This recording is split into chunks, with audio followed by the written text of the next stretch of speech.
Olá, boa tarde. É um prazer estar aqui a convite da ProScore, da Mel. Muito feliz, é uma honra estar aqui para encerrar o último painel, né, para todo mundo.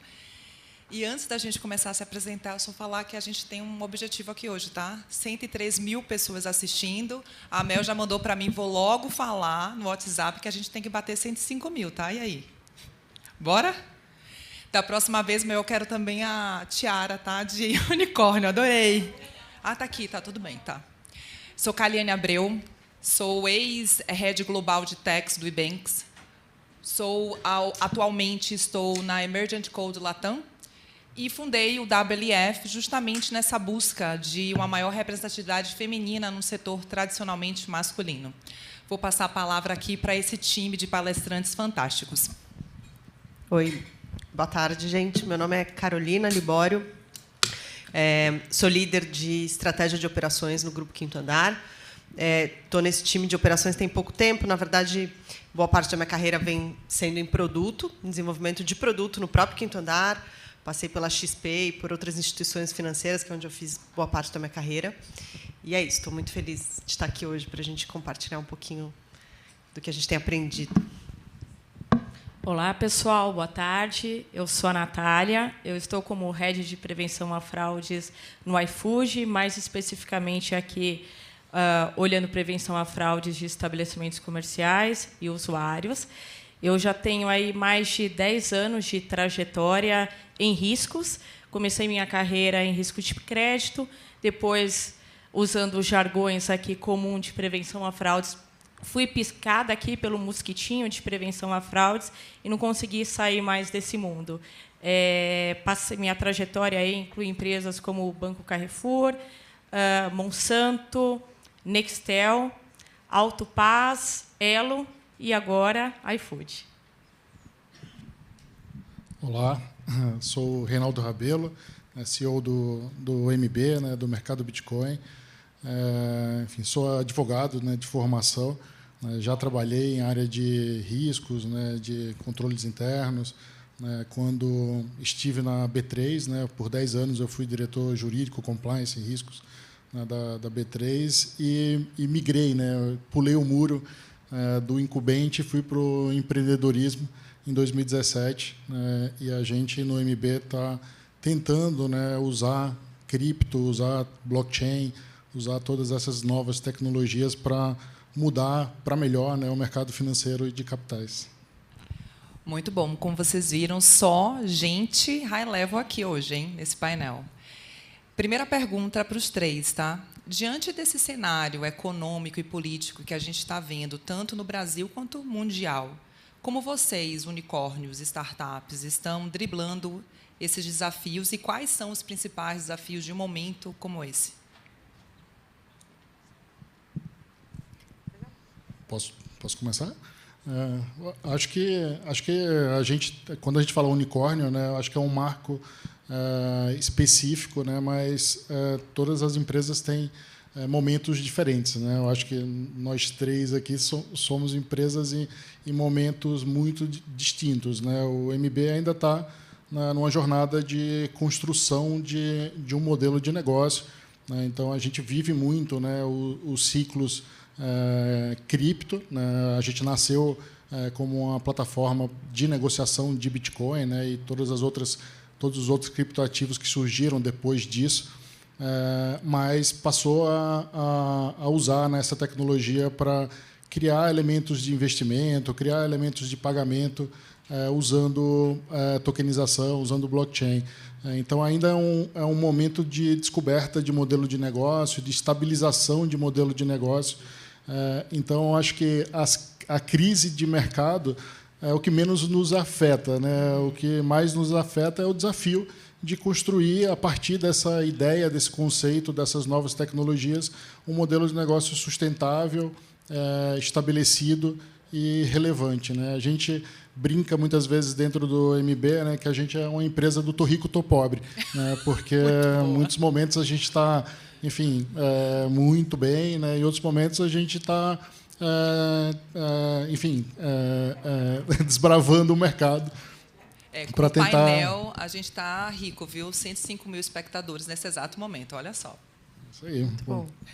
Acho que pegando o gancho aqui, acho que a minha resposta é muito parecida.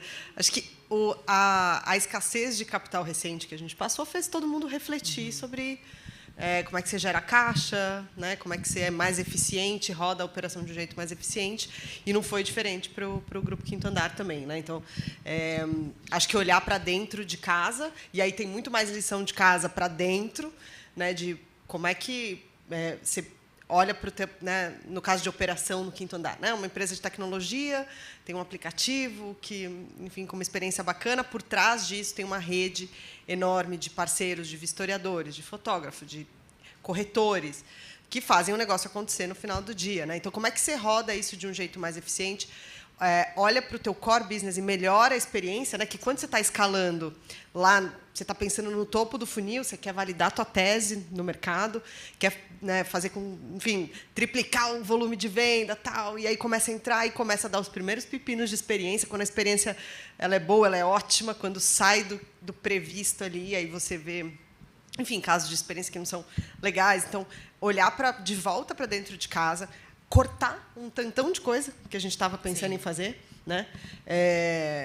Desde abrir novas vertentes e explorar outras coisas, né? O mercado imobiliário é um mercado enorme, né? Você tem um mercado primário, você tem compra e venda, você tem aluguel, tem uma infinidade de coisas para fazer. Então, acho que foi um momento também de olhar e falar, putz, vamos dar uma segurada. O que a gente precisa azeitar e organizar dentro de casa para rodar de um jeito mais eficiente, melhorar a experiência do usuário dentro do core business. E aí, se eu puder resumir em uma palavra, assim, eu acho que é foco. Acho que esse momento ele trouxe foco para a empresa em fazer poucas e boas coisas, rodar de um jeito, né, de novo, mais eficiente, e também de organizar processo, dado. Quando você escala num volume, enfim, que o Quinto Andar vem escalando, assim, não é trivial você ter tudo organizado, auditável, os dados disponíveis, e até quando você vai pensar num futuro de um IPO, assim, é um negócio que você tem que ter tempo e foco para organizar também. Então, acho que foi um período de muito aprendizado e tem sido importante esse exercício de foco, porque não é só vamos ter foco, é todos os dias dizer não para uma série de coisas muito legais que acontecem e que você precisa abrir mão, né? Eu acho que é um mix de foco e resiliência, persistência também, acredito, né? E você, Nath? Eu concordo com o que a Carol comentou, né? Da gente olhar internamente e falando especificamente aqui do iFood, né? Onde a gente consegue extrair vantagem competitiva aí do ecossistema em que a gente está inserido. Então, dando um exemplo prático aqui, o iFood ele é uma empresa de tecnologia. Nós somos aí um estudo da FIPE relacionado aí a 2023. Nós somos responsáveis por 0,55% aqui do PIB do Brasil. Primeiro, como a gente conseguiu deixar de lado, né, a famosa síndrome de vira-lata e nos posicionar aí, ser uma empresa mundialmente reconhecida e brasileira. E quando eu falo de identificar as vantagens competitivas que o iFood ele tem nesse ecossistema, não fazer mais do mesmo. Então, por exemplo, nós entramos agora com o iFood Pago, uma das nossas unidades de negócio, na parte de maquininhas, que, na verdade, não são, no nosso caso, maquininhas, nós apelidamos de maquinona. A gente não entrou para competir aí numa guerra de preços. A gente olhou o nosso business, olhou o que a gente poderia ter de diferente para oferecer a maquinona. Poxa, a gente tem dentro do nosso ecossistema mais de 350 mil restaurantes operando. A gente sabe o padrão de consumo hoje desses restaurantes. A gente sabe como a gente pode emprestar crédito, fornecer crédito para esses restaurantes. E, relacionando com a maquinona agora, a gente tem a oportunidade de gerar, hoje, um fluxo para o estabelecimento comercial, para o salão desse restaurante, olhando todo o comportamento desse usuário, que ele paga com a maquinona, usando de uma forma inteligente esses dados e gerando aí para o restaurante a oportunidade de fazer esse cliente que compra dele no aplicativo ou já foi uma vez ou 2 vezes no salão, a oportunidade dele voltar, como por exemplo aí um programa aí de cashback. Então, entende que a gente não está fazendo mais do mesmo. É olhando realmente os dados, o que a gente tem de sinergia dentro do ecossistema para pegar e ter esse diferencial frente a outras empresas que já estão estabelecidas aí nesse setor. Fantástico, muito bom. Acho que daqui a pouco a gente vai chegar em 110 mil, se continuar assim, hein? O que é que você acha, Mel? 110 mil espectadores? Está gostando? Então, ótimo. Agora, vamos para o tema de dados, né? Acho que uma grande curiosidade hoje é como os dados alavancam os negócios de vocês.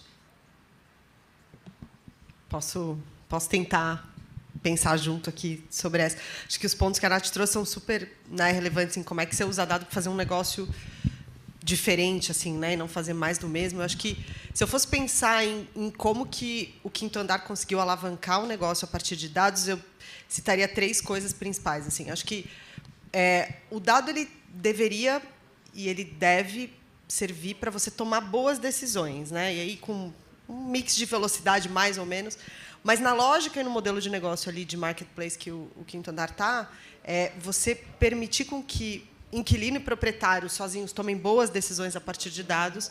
Acho que é uma primeira forma de você conseguir alavancar esse modelo de negócio. Né? Então, desde o momento em que o inquilino pensa em comprar ou alugar um imóvel, vai na busca daquilo, resolve fazer uma visita, aonde que eu vou, qual é o horário que eu vou marcar essa visita, depois do momento que ele faz o onboarding num imóvel e até o offboarding. Né? Hoje, você estruturar dados relacionados à vistoria, por exemplo, que é um negócio super fragmentado no mercado, mas estruturar isso, produtizar, guardar e fazer com que inquilino e proprietário cheguem num acordo relacionado àquele laudo de vistoria na entrada e na saída. Isso tudo é muito... Se você for pensar, eu estou empoderando as partes para tomarem boas decisões relacionadas ao que elas estão comprando ali, né, ou alugando, enfim. Como eu vejo até mais que isso. Eu vejo que os dados ajudam não só a você mapear o consumo, o estilo de consumo, como também te ajudam na experiência do cliente. Definitivamente, com certeza. E aí, eu acho que esse ponto relacionado à experiência, né, você tendo o dado, conseguindo produtizar isso, e tendo uma UI, uma experiência que permita o usuário navegar, entender em que fase do processo que ele está, o que vem pela frente, o que ele deveria se atentar, e empoderar essas partes é o que vai fazer o negócio escalar e crescer numa taxa que é a taxa de crescimento Quinto Andar. Então, acho que essa primeira coisa assim, como é que eu uso o dado, estruturo o dado que hoje no mercado é fragmentado, é uma dor, né? A questão do fiador, a questão de vistoria. São vários processos, assim, quando você pensa em uma locação de imóvel, que são muito doloridos, muito ainda rudimentares e pouco tecnológicos. Então, como é que você traz o dado para que isso rode sozinho? Aí tem uma parte que é a empresa toma boas decisões a partir do dado e aí incentivar as partes para gerar negócio de valor, eu acho que é uma segunda coisa.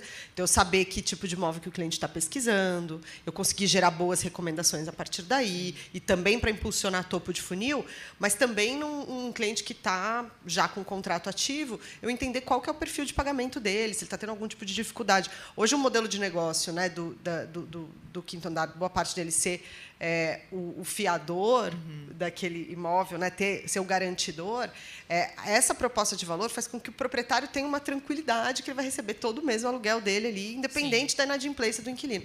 Mas, para isso, e por isso que o time que eu estou hoje chama Fintech, porque é uma gestão de portfólio, literalmente, preciso garantir que esse portfólio seja saudável, que eu tenha estratégia de cobrança, que eu consiga entender o perfil. Tem algum cliente ali que está parecendo que não vai pagar, qual que é a minha estratégia aqui, que tipo de solução financeira que eu dou de parcelamento, desconto, por aí vai, políticas para fazer isso acontecer. Então, acho que conseguir daí tomar essas boas decisões como empresa também para alavancar e gerar mais valor para o negócio, acho que é essa a segunda coisa.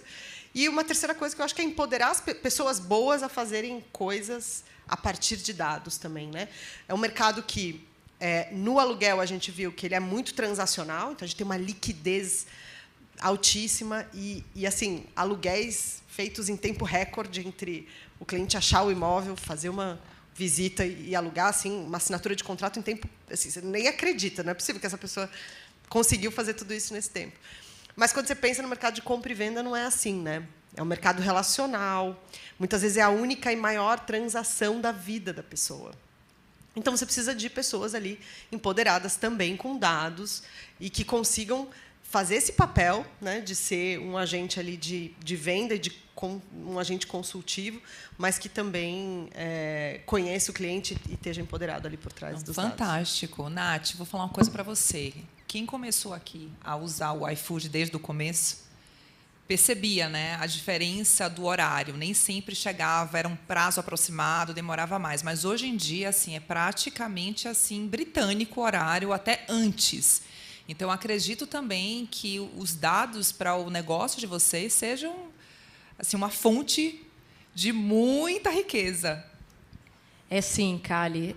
A gente costuma brincar que o iFood hoje ele não existe sem dados e, consequentemente, modelos, né, que consomem esses dados. Hoje, dando um pouquinho aqui de numerologia, a gente está falando de 110 milhões de pedidos por mês, num ecossistema em que a gente conecta aproximadamente 350 mil merchants, 250 mil drivers e 47 milhões de usuários. A gente brinca que nós temos uma Black Friday por dia. A gente está falando aí de, 3 milhões e meio de pedidos dia. Se a gente for colocar isso em minutos, 2.000 minutos, isso tudo concentrado no almoço e no jantar. Então, se a gente não trabalhar muito bem essas informações que a gente recebe, e aí, óbvio, para serem consumidos pelos nossos modelos, a gente não sobrevive. E por quê? Quem aqui tem o Apple, quantas vezes você entra em contato com a Apple por mês? Entendo que são pouquíssimas vezes, quando você tiver algum problema. Aqui, a gente, no iFood, pelo menos, alguns de vocês já que pediram um almoço ou um jantar, entraram em contato com o iFood, caso tenha tido algum problema ou alguma dúvida com relação a um pedido que ia chegar ou um pedido que não chegou da forma como vocês gostariam. Imagina se, quando você está com fome, no almoço ou no jantar, você entra em contato com a gente e a gente demora 10, 20 minutos para atender vocês. Não sei vocês, mas eu, com fome, eu realmente sou um problema. Então, a gente tem por trás uma boa parte do nosso atendimento aqui, uma boa parte mesmo, sendo feita aqui por bots, consumindo as informações desse usuário, entendendo quando você solicita um cancelamento, um estorno desse cancelamento, onde está a culpabilidade desse estorno, se é você que pode estar agindo de má fé, o usuário, se pode ter sido um problema de processos no restaurante ou um problema na entrega, aqui realizada pelo driver. Entendendo tudo isso, eu consigo te responder rapidamente, te estornar rapidamente, caso você tenha razão. Eu consigo te atender também rapidamente. Hoje, quando a gente compara o NPS de um atendimento feito via bot versus um atendimento feito via humano, o NPS do bot é maior do que o atendimento humano. Mas por que isso aconteceu, né? Por que toda essa transformação aqui de ter bots atendendo, olhar NPS, o iFood ele prioriza? Porque a gente foca muito na experiência do usuário. A gente não foca, nesse momento, a gente não foca na redução de custos. É na experiência do usuário. Porque a experiência do usuário muito bem feita, a consequência acaba, assim, sendo a redução de custos e a alocação que você tem desse gasto que você estava tendo até então, para você alocar em outras frentes aqui, outras fronteiras que podem ser desbravadas aqui pelo aplicativo. E não poderia dar um exemplo aqui de algumas formas como hoje a gente utiliza os nossos modelos, né? E, lembrando, nós não começamos essa empresa de forma digital. A gente foi evoluindo. A gente começou essa empresa com telefone, um livrinho de restaurantes e mandando fax para o restaurante. Tinha um call center que mandava o fax para o restaurante. Então, a gente foi digitalizando toda essa jornada. E hoje a gente chega num momento em que nós temos aproximadamente 140 modelos de inteligência artificial rodando em diversas áreas aqui dentro do iFood. E, falando especificamente de inteligência artificial generativa, a gente já tem 10 modelos rodando. Um deles, eu gosto bastante de contar essa história, aqui o nosso ecossistema só funciona se o usuário for bem atendido, fizer pedidos, o driver tiver pedidos para entregar e o restaurante ele também tiver clientes. Senão, não faz sentido também para o restaurante estar na plataforma. Como é que eu garanto que esse restaurante eu gero um diferencial competitivo para ele? Imagina que você recebe do iFood, você é um estabelecimento comercial, e você recebe do iFood a seguinte informação. Olha, na região em que você atua, existe uma alta demanda de tapioca. Eu vi que não tem no seu cardápio, mas os ingredientes para fazer uma tapioca é esse, e quando eu olho o seu cardápio, você tem esses ingredientes disponíveis. Se você passar a ter tapioca no seu cardápio, pela média da região, que a gente está olhando em outros restaurantes, você pode aumentar a sua demanda em até X%. Só falta você. E aí a gente começa a gerar mais rentabilidade, mais clientes para esse restaurante e o nosso ecossistema ele acaba se fortalecendo cada vez mais. Olha só, seguindo aí as palavras do rei, a gente continua rico, tá? 112 mil... não, mentira, 118 mil pessoas assistindo a gente, quase 119, gente. Olha só, hein? O tema é realmente quente, hein? Rei, e aí, como é para vocês essa questão de dados alavancando o mundo cripto? Eu acho que só tem uma coisa que dá mais raiva do que a comida atrasar, né? Que é você perder seu dinheiro, né? Então, a gente tem uma plataforma que cuida do dinheiro das pessoas, né? Seja o dinheiro fiat, né? Reais, dólar, né? Seja o criptoativo, né? O ativo que você carrega dentro da plataforma. Então, trabalhar com dados, né, com 4 milhões de investidores que a gente tem hoje dentro do MB, né, mais de 200 bilhões de reais já liquidados dentro da plataforma, é fundamental, ainda mais que em cripto, né, existe um mundo paralelo, né, paralelo no bom sentido, tá? Não no sentido ruim, né, porque a gente trabalha os dados off-chain, né, os dados que estão dentro da nossa plataforma, mas existem os dados on-chain, né, os dados que rodam dentro dos blockchains, né, cada ativo ele tem a sua rede, a sua internet própria, né, então a gente tem que observar esses dois mundos, né, tem que trabalhar os dados desses dois mundos, muitas vezes para prevenir fraude, né, prevenir que a nossa plataforma seja usada, né, para condutas ilícitas, né, para lavagem de dinheiro. Sempre onde tem dinheiro, né, existe o interesse, né, de pessoas de fazer um uso errado, né, daquela plataforma. Então, a gente, desde o nascimento do MB, né, o MB nasceu em 2013, a gente é drivado por dados e por segurança, né, são dois fundamentos super importantes da nossa cultura.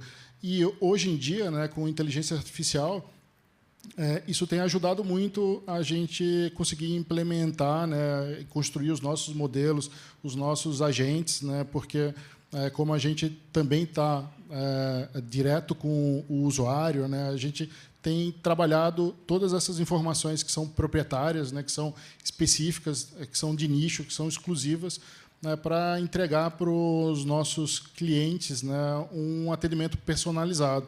Acho que os dados também permitem, quando bem organizados, estruturados e seguros, né, que você entregue também funcionalidades a partir de novas tecnologias, como a tecnologia da inteligência artificial generativa, né? Então, a gente tem conseguido, ainda em testes, né, em piloto, né, a gente tem uma parceria com a OpenAI, né, para construir esses agentes. A gente aprende muito, né, com outras empresas como a iFood, né, para criar modelos que entreguem esses dados de forma conversacional, né, para o nosso cliente, né? Então, não tem MB sem dados organizados. Eu acho que não tem nenhuma empresa hoje de tecnologia sem dados, porque o que é comum que vocês todos falaram é como existia antes o uso da tecnologia, e a gente já falava sobre isso, a gente teve uma escala, né? Chegamos agora na inteligência artificial degenerativa e tal, etc.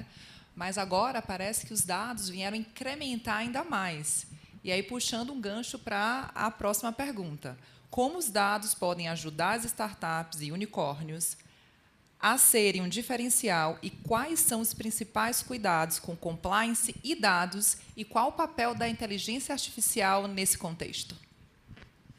Pô, eu vou pegar o gancho, porque eu achei muito interessante que a Nath comentou aqui de recomendar cardápio com base, né, recomendar itens com base no cardápio e conectar isso com a demanda local. Porque eu acho que tem uma coisa que tem indústrias onde o dado ele já existe, ele está estruturado de algum jeito, né? E aí você quer entender como é que você usa melhor ele, enfim, como é que você bota inteligência artificial para escalar, para modelar e para ser mais preditivo, e, enfim. E aí vai ter uma série de N usabilidades. Eu gostei do exemplo da Nath também, porque tem coisa no mercado que não está, o dado não está aí, não é, né, o banco que está fazendo uma transação financeira e o dado já está ali rodando, né? É um dado de uma tapioca, né? É um dado de perfil de consumo mesmo. E se você for pensar, né, hoje ela tem os 300 e tantos mil estabelecimentos ali com o cardápio todo listado, mas ela precisou catalogar isso. E né? sabe o que eu acho que a beleza disso é quando a gente começa a dar uma vazão a perceber como o Brasil tem uma diversidade grande. Então, o consumo ele vai variar de região para região e que a gente começa a abraçar tudo isso. Aí a gente começa a entrar também no conceito de diversidade, né? E é bem interessante isso. Com certeza. E aí, trazendo um pouco para o mundo aqui do Quinto Andar, se você for pensar numa lógica de um cliente que está com um contrato de aluguel ativo, assim, o perrengue que pode acontecer em casa são vários, né? Desde um vazamento, um reparo que você tenha para fazer, uma troca de algo que não está funcionando, e aí isso mediado, né, entre inquilino e proprietário. Então, tem um universo que está fora do alcance de dados, que é tudo que pode acontecer na tua casa, né? Assim, como é que você negocia e você sabe se isso é tua responsabilidade, se é do proprietário, se o Quinto Andar vai arcar porque existe algum seguro relacionado a isso?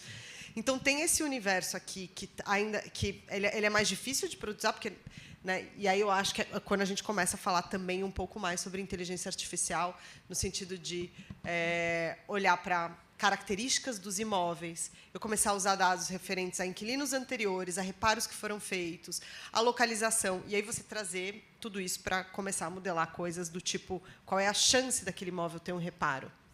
Qual é a chance de eu ter que lidar com o atendimento relacionado a reparo e como que eu vou lidar a partir daí também de um jeito eficiente, onde eu não preciso ter uma operação, enfim, enorme rodando isso aí. Então, acho que tem a aplicação de inteligência artificial tem N, né, desde a busca de imóveis, e acho que esse é onde as discussões e os estudos estão um pouco mais avançados ali, em pensar como é que hoje, né, a busca ela é 2 quartos, região, como é que você bota mais elementos, deixa isso mais conversacional, troca com o inquilino, Pinheiros, mas e se fosse Vila Madalena? E se esses 2 quartos, na verdade, as 2 suítes? O que você abre mão numa busca, né? Para você deixar essa busca menos truncada e entender aonde que ela pode ser mais flexível e, com isso, aumentar as possibilidades de fazer uma transação ali no final das contas. Então, esse é o lugar onde, né, as discussões e os debates estão mais... De novo, a gente entra na questão da experiência do cliente, né? Para mim, assim, ouvindo vocês, é muito claro isso. Sim. Como os dados estão muito vinculados à experiência do cliente, que é ótimo, porque, no final das contas, o que a gente quer é fazer a venda, né? Não, e é a melhor forma de você, né, alavancar, assim, uma boa experiência é o que vai gerar. Né? Se você pensa assim, numa lógica de plataforma, no Quinto Andar eu preciso ter um inquilino, alguém querendo colocar um imóvel para alugar ou para vender, alguém querendo comprar ou alugar. É é difícil conseguir o supply dos dois lados. Uma vez que você conseguiu o imóvel, você manter o proprietário ali também é um desafio gigante. Então, dá uma experiência boa para os dois lados. Vai te custar muito mais barato no final das contas. Você não vai ter que buscar mais supply loucamente e aí você tem aquele imóvel fidelizado. Então, acho que são esses os pontos aí que eu tenho para dividir.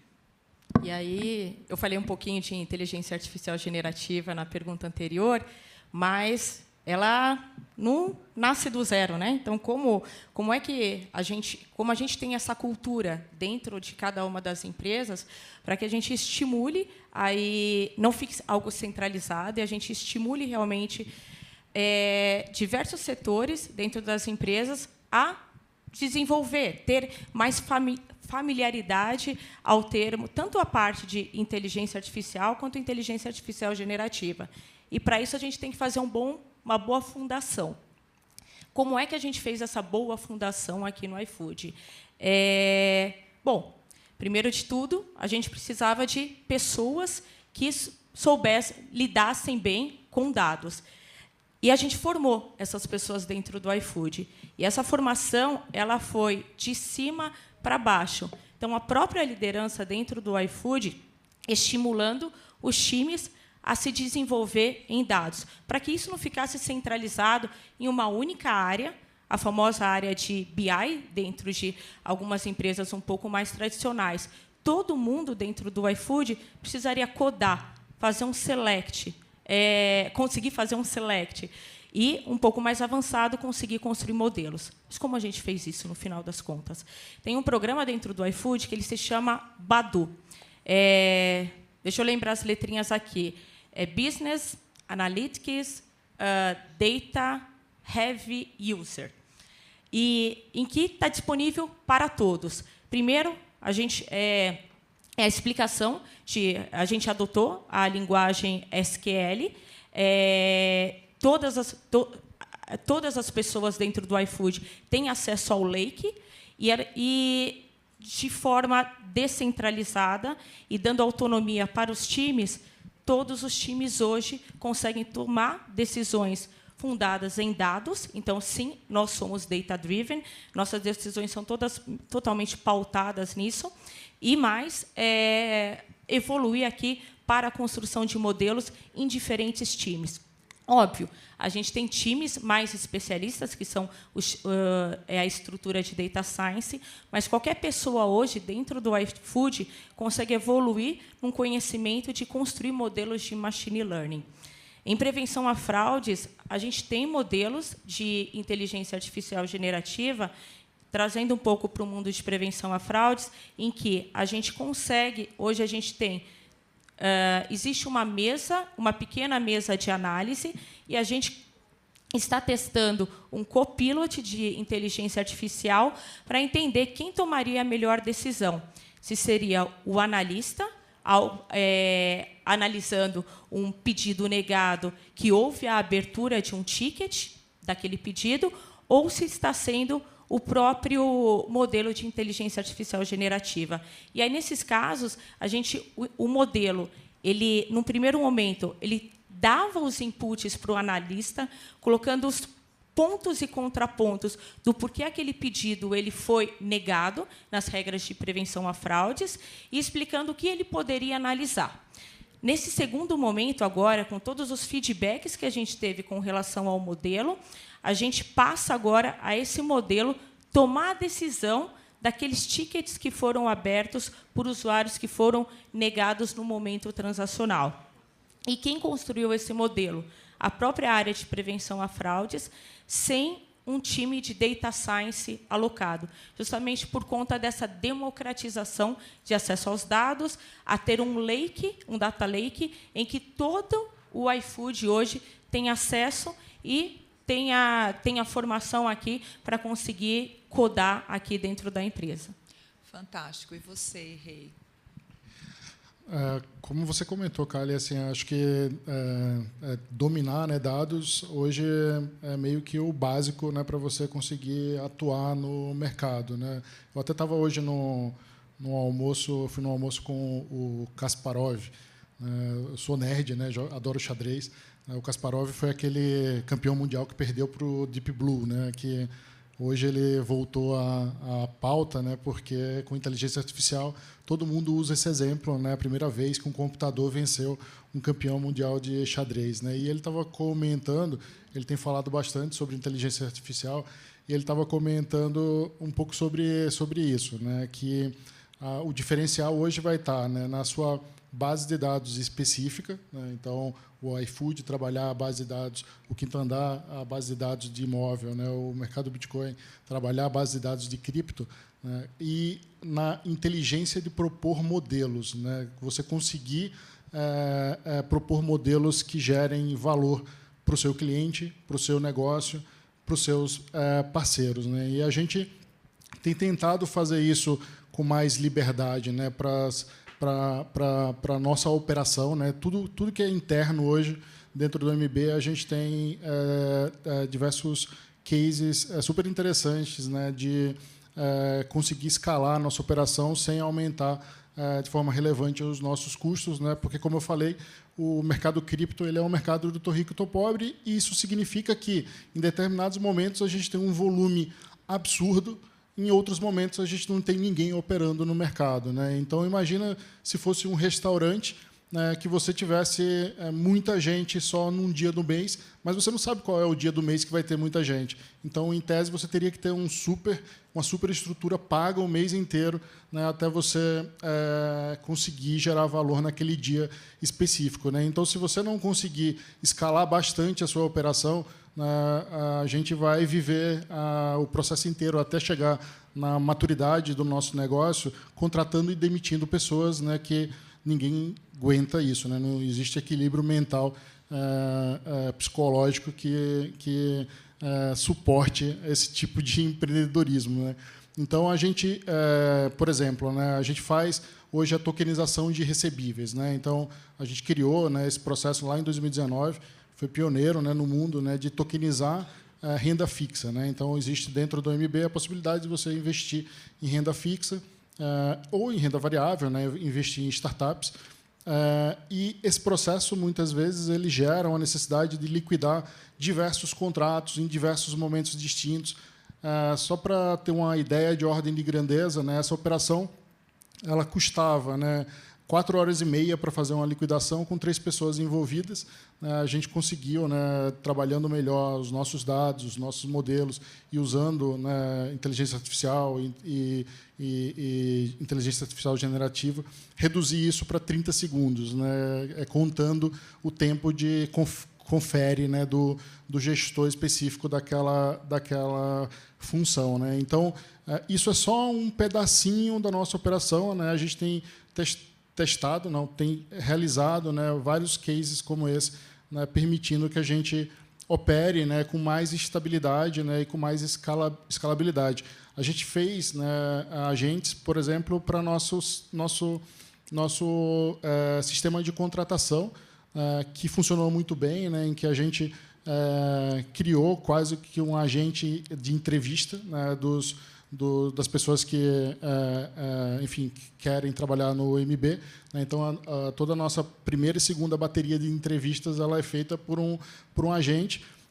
E isso foi interessante porque a gente acabou virando esse modelo para dentro para fazer uma revisão do time que já está lá, né? Porque muitas vezes a gente não atualiza o nosso time, né? As pessoas acabam ficando lá e a gente não sabe se a pessoa está se desenvolvendo, se ela precisa de alguma orientação específica, de algum elemento de educação específica. Então, a gente voltou esse modelo para dentro de casa. Então, a gente faz entrevistas para os nossos próprios colaboradores, usando também esse mesmo agente de entrevista. Então, enfim, a gente está super encantado.